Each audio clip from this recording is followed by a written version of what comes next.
एक पारंपरिक पद्धतीने ही यात्रा गेली आणि या यात्रेला एक भव्य स्वरूप प्राप्त करून द्यावं हा प्रयत्न यावर्षी झाला। प्रदर्शन भरवण्याचा प्रयत्न केला। एकाच्या छोट्याशा गावामध्ये लाखो शेतकऱ्यांनी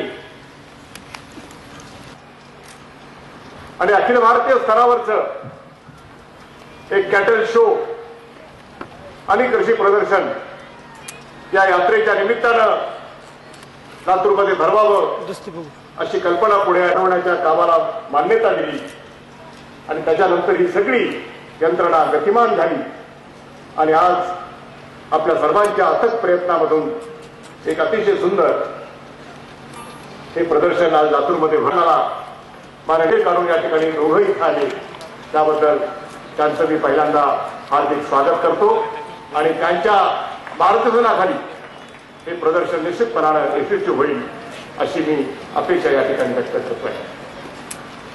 आज आपले मराठवाड्याला वरदान ठरणारी जायकवाडी असेल, विष्णुपुरी आणि दुष्काळी मराठवाड्याला एक थोड्याफार प्रमाणामध्ये त्यांच्या नेतृत्वामुळे मदत मिळाली। त्यांची आज आम्हा सर्वांना त्यांचं स्मरण होणं हे साहजिक आहे असं मी मानतोय आणि म्हणून त्यांच्या प्रति माझ्या सद्भावना आणि आदरांजली या ठिकाणी व्यक्त करतोय।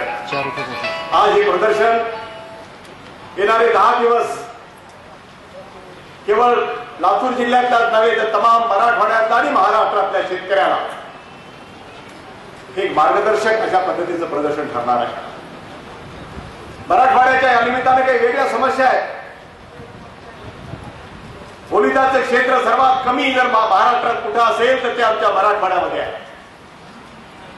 आणि ओलिताची सर्व क्षमता आम्ही उपयोगात आणली तरी मोठ्या प्रमाणामध्ये आमची शेती ही कोरडवाहू राहणार आहे आणि कोरडवाहू शेती ही आम्हाला कशी परवडणारी ठरणार आहे हाही विचार या प्रदर्शनाच्या चर्चेच्या संदर्भामध्ये ही चर्चासत्र या ठिकाणी आयोजित केली जातील। जे तज्ञ मंडळी येऊन आपल्याला जे मार्गदर्शन करणार आहे यामध्ये आमची कोरडवाहू शेती परवडणारी कशी ठरेल आणि ती जर परवडणारी ठरायची असेल तर जोड धंद्याशिवाय पर्याय नाही आहे।